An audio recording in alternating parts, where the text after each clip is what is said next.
국정원의 모든 수사 행위가 이런 식으로 해왔다는 것을 인정한 듯한 발언이거든요. 그렇죠. 사실. 그렇다면 국정원의 조직 자체, 그동안 역사가 흔들리는 표현입니다. 네. 그렇기 때문에 저 표현을 왜 썼을까 전 잘 모르겠어요. 지금 이 순간. 아까 진짜 그렇게 생각을 한 건지 아니면 보통 이제 비서 많이 써주기도 하기 때문에 저 상당히 이해가 안 됩니다. 저 표현에서는. 밑에 사람들이 분명히 써주지만 써줄 때 용어 하나하나를 고려하고 그렇죠. 예. 국정원장도 대통령도 같은 표현을 썼다는 거는 서로 입을 맞췄다고도 볼 수 있는 건데. 저 표현은 이제 청와대 관점에서 보면 고심 끝에 선택한 기획된 단어거든요. 이것저것 고려한 겁니다. 그러니까 잘못 나온 표현은 아니고요. 과거에 잘못된 관행이라고 하면 현 정부로서는 책임이 면해지는 거거든요. 아하. 지금 정부에 있었던 얘기를 하지만 과거부터 있었던 일이기 때문에 내가 미처 몰랐던 거다. 그러나 지금 정부에서 밝혀진 이상 좌시하지 않겠다. 이렇게 연결할 수 있는 논리적 고리가 되는 거기 때문에 잘 준비된 멘트거든요. 그런데 말씀하신 대로 하고 나니까 지금 안 의원님 말씀처럼 그런 부작용이 또 나는 거죠. 그렇죠. 해석이 가능한 여지가 또 있기 때문에 만약에 저는 좀 부적절하다고 잘못된 봅니다. 선택이라고 그렇죠? 봐야죠. 잘못된 거. 과거에도 그런, 한 거를 이 정권이 들어선 지 1년이 넘었는데 아직까지도 이제 해소하지 못하고 계속 이런 식으로 가고 있다. 이제서야 이제 잘못을 시인하고 앞으로 하지 않겠다고 한 것이기 때문에 굉장히 실수를 한 말이라고 생각됩니다. 정부가 역시 아까도 말씀드린 어떤 전략적인 홍보 이런 마인드가 좀 부족한 게 아닌가 그런 생각입니다. 네, 아까 말씀하신 대로. 글쎄요, 과거의 잘못을 잘못된 관행이라고 표현했다고 한다면 역사는 이어지는 건데 역사는 단절시킬 수가 없는 겁니다. 그래서 잘못된 어떤 현재 우리가 안고 가야 되는 건데 그것을 한 조직의 존폐가 흔들릴 수 있는 그런 사실들을 표현을 한다는 게 어찌됐든 잘못된 관행이 아니라 잘못된 표현이었다고 생각합니다. 그러니까 이게 순서를요. 일의 성격, 그러니까 잘못된 정도를 잘 따져서 성격 규정하고 그럼 그게 맞게끔 책임을 문책을 하고 가는 게 아니라 거꾸로 지금 간 거죠. 네. 국정원장은 자를 수 없다. 그냥 유지해야 된다라는 걸 전제로 이렇게 논리를 만들다 보니까 이게 나온 겁니다. 그러니까 그렇죠. 이를 지금 거꾸로 풀기 때문에 부작용이 나는 거거든요. 예. 이렇게 하면 앞으로도 계속 스텝이 꼬입니다. 그러니까 정직하게 가는 게 좋습니다. 적절한 표현이었다면은 명백한 잘못. 그렇죠. 이거 송구스럽습니다. 이런 정도로 하면 분명히 인정할 거 인정하고 국민 앞에 사과도 하고 하는 거 될 텐데 관행이란 단어 조금 정치권의 뒷말이 남을 것 같고요. 어쨌건 지금 야당에서는 이거 몸통 수사는 전혀 못했다. 특검 요구가 막 나오고 있는데 특검 받아들일 가능성 있다고 보세요? 세 분 어떻게 생각하세요? 짧게 한마디씩만. 안 받죠. 안 받아줘요? 대통령이 저렇게 입장을 밝혔는데 여당이 받을 수 없죠. 아침부터 국정원장, 법무장관, 대통령까지 연속으로 사과를 했다는 것은 그런 걸 절대로 받지 않고 이 선에서 마무리하고 다음 일을 보자 이런 걸로 해석해야 되겠습니다. 예. 그러면 국민적 의혹이나 이런 논란은 여전히 선거 쟁점으로 표심에 어떤 영향을 미치는지 이렇게 정리를 하겠습니다. 자, 다음 주제 넘어가 볼까요? 어제 북한 측에서 이 무인기 사건은 날조다. 우리 측에 공동조사를 제의했습니다. 근데 오늘 청와대는 단호히 거부 입장을 밝혔죠. 이 피의자에게 범죄 수사 증거 조사시키는 일이 있느냐 이런 이야기인데요. 먼저 그 자세한 내용 강신우 기자가 보도합니다. 무인기 사건은 북한의 소행이 확실하다는 우리 정부의 발표에 북한은 천안호 사건의 복사판이라며 강력 반발했습니다. 조선중앙통신은 북한 국방위 검열단이 남한 정부의 조사 결과는 앞뒤가 맞지 않는 비과학적이고 비현실적인 것이라고 비난했다고 전했습니다. 우리 국방부는 무인기 배터리에 기용 날짜 등 북한말이 적혀 있다고 밝혔는데 북한은 어떤 경우에도 기용이라는 표현을 쓰지 않는다고 반박했습니다. 그러면서 천안함 사건과 이번 사건을 공동조사하자며 진상조사에는 김장수 청와대 안보실장이 남측을 대표해 나오라고 주장했습니다. 하지만 청와대는 범죄 피의자에게 범죄 증거를 조사시키는 일은 없다며 북한의 제안을 일축했습니다. 한편 무인기를 둘러싸고 국회에서도 설전이 벌어지고 있습니다. 무인기가 북한 것이 아닐 가능성을 제기한 정청래 새정치연합 의원에게 김진태 새누리당 의원은 페이스북에 미치도록 친북이 하고 싶다는 게 정 의원의 생각이라면 너의 조국으로 가라고 공세를 가했습니다. 그러자 정 의원은 트위터에 미치도록 감방에 가고 싶냐는 말로 답했고 김 의원은 다시 그건 최고 존엄 한마디에 공개 처형하는 나라에서나 가능한 거라고 맞받아쳤습니다. 오늘 오전 회의에서도 새누리당은 정 의원을 비난했습니다. 어느 나라 국회의원입니까? 북한 문제만 나오면 유난히 신경증적 반응을 나타내고 있는 정 의원의 모습에 국민들은 의아해하고 있음을 지적하고 싶습니다. 반면 새정치연합 김한길 공동대표는 당내 의원들에게 언행에 신중을 기해달라고 당부했습니다. JTBC 강신우입니다. 네, 이슈격파 두 번째 주제, 이 북한 무인기 논란 2라운드입니다. 이게 처음에 무인기 우리가 조사 결과 같은 거 내놓기 전에 북한 쪽에서 자기네가 한 게 아니다라는 말을 명시적으로 하지 않으면서 약간 분위기를 묘하게 가다가 우리가 조사 결과를 내놨는데 이른바 그 스모킹 건이라고 이게 북한에서 왔다는 결정적 증거를 못 내놓으니까 즉각적으로 이렇게 좀 나오고 있어요. 이 상황에서 북한이 지금 공동조사 하자고 하는 거 어떻게 해석해야 됩니까? 뭐 계속 해왔던 짓이죠, 뭐 북한 애들이. 사실 이제 처음에 남한 사회에서 문제가 되니까 북한에서 방송을 했습니다. 조선중앙통신에서 이제 이야기를 했는데 그때는 마치 남한을 조롱하듯이 했어요. 영영 몰랐지 이런 표현이었습니다. 우리가 날려보냈는데 이제 뒤늦게 가로 열고 우리가 날려보냈는데 그 문장에 빠진 그런 듯한 느낌이었어요.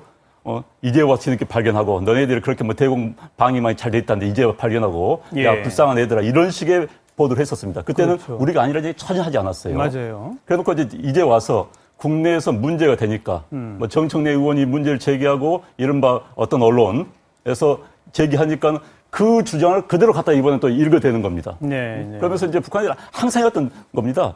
남쪽에서 이른바 좌파니 어떤 데서 음모를 제기하면 그걸 가지고 하고 같이 부추기면서 남남 갈등이랄까 우리 사회 내부의 갈등을 붙이는 것 북한이들 하는 상투적인 수법입니다. 이제까지 계속 해왔던 방법이죠. 거기서 공동조사를 제안한 건 또 무슨 의미가 있어요?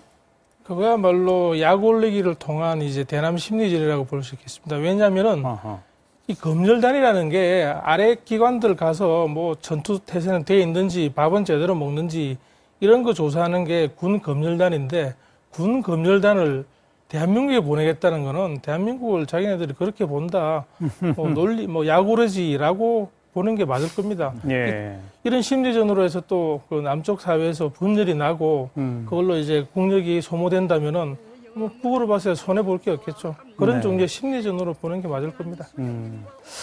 정청래 의원의 발언에 대해서 이게 적절하냐 부적절하냐를 떠나서 이제 뭐 징계까지 해야 되느냐 말아야 되느냐 논란이 일고 있거든요. 그래서 레드라이트 질문 던져보겠습니다. 세 분은 정청래 의원의 발언 징계해야 한다고 보십니까? 징계감은 아니라고 보십니까? 징계해야 한다고 보시는 분 레드라이트를 눌러주세요.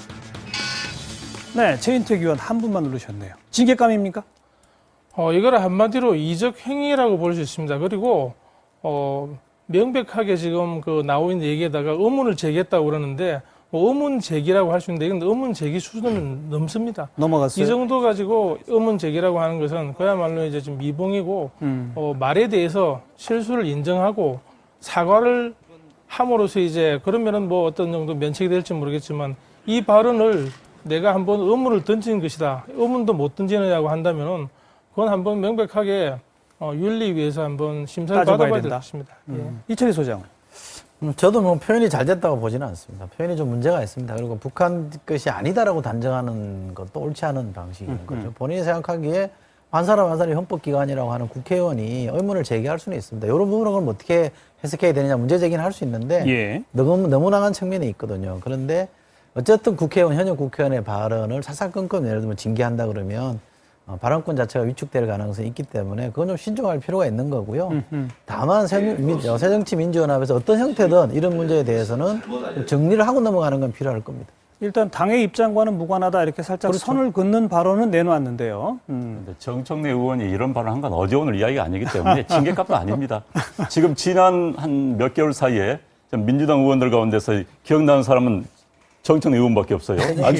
새정치민주연합에서 안철수 대표의 모에서 계속 아주 세게, 그러니까 자기의 센 발언을 통해서 굉장히 뭐 언론이나 희열을 느끼는 뭐 그런 스타일이 된 것 같아요. 요즘 보면은. 그런데 저 발언은 이제 국민들 심판을 뭐 도덕적인 뭐 그런 심판을 따로 받겠죠. 그러나 이제 국회의원의 발언에 대해서 자꾸 징계까지 간다는 것은 앞서 이야기했지만 국회의원 그런 특권은 인정이 줘야 되는 겁니다. 알겠습니다. 그 문제에 대해서는. 어느 소비 있게 발언해야죠. 그런데 아무튼 적절하지 못한 발언이었고 정청래 의원은 자꾸 저런 식의 발언이 자기를 지지한 측에서 박수를 받을 수 있습니다.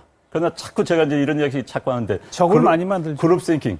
자기들끼리에서 벗어나지 못하면 그렇죠. 우물안 개구리가 되는 겁니다. 근데 그 자기를 지지하는 사람들도 비판할 수 있는 거예요. 네, 저 정도 발언 수위는 그러니까 뭐 꼭 이렇게 편에 따라서 다르게 평가할 거라고 보지는 않고요. 그런 표현은 잘못된 거죠. 사실 우리가 이제 진영 논리에 빠진 정치인들이 봐야 될 게 우물안에 있으면은 바닥에 있는 줄 모릅니다. 이건 노자에 나온 이야기인데 우물안에서 바다를 모르죠. 세상 큰 바다가 더 많이 있는 건데. 김진태 의원도 또 뭐 좀 뒤처지라면 서운해할 만큼 발언이 구설수에 오르는 경우가 많지 않습니까? 이번에도 글쎄요, 미치도록 종북하고픈 이런 발언은 어떻게 생각하십니까? 뭐 표현을 이렇게 하면 그분들에게 신뢰될지 모르겠습니다만 양쪽 진영의 막말 대표 선수끼리 붙은 거죠. 제대로 붙은 겁니다. 근데 두 분 다 저는 부적절하다고 봅니다. 저렇게 막 반말하면서 북한 가라, 깜빵 가라 이런 얘기는 시정 잡배들도 잘 안 하는 얘기 아닙니까? 근데 국회의원들이 하물며 저런 얘기를 주고받는다는 거는 우리 국민들이 부끄러워할 것 같아요. 저런 분들에게 펴줬다는 건 부끄럽지 않습니까? 있는 국회의원을 보고 싶습니다, 정말.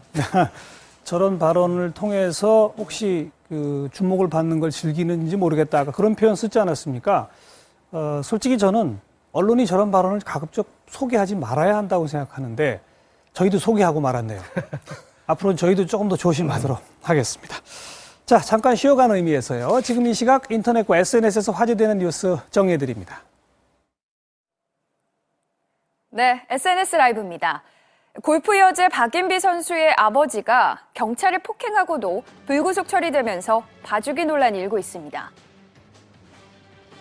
박 씨는 지난달 27일 술에 취해 택시기사에게 내가 누군지 아냐며 욕설을 하고 경찰관까지 폭행했는데요. 담당 검사는 박 씨가 초범이고 박인비 선수의 경기에 지장을 줄 우려가 있다며 구속영장을 기각했습니다.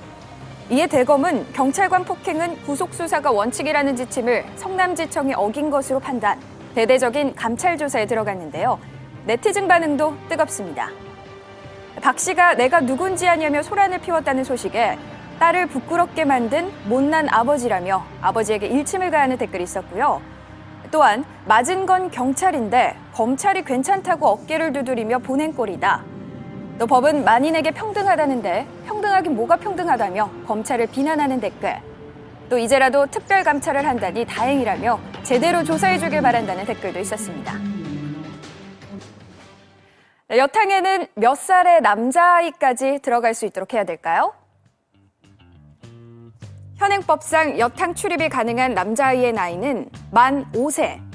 최근 한국목욕업중앙회는 아이들의 빠른 성장 속도를 반영해 만 5세에서 만을 땐 그냥 5세 기준으로 낮추자고 공식 건의했습니다.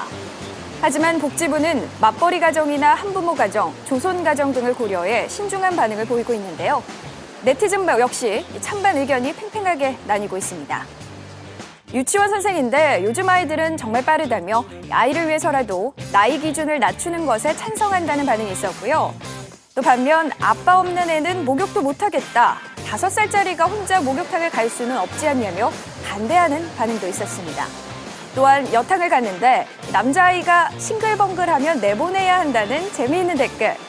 또 부모랑 아이들만 갈 수 있는 가족탕을 만들자는 아이디어도 눈에 띄었습니다.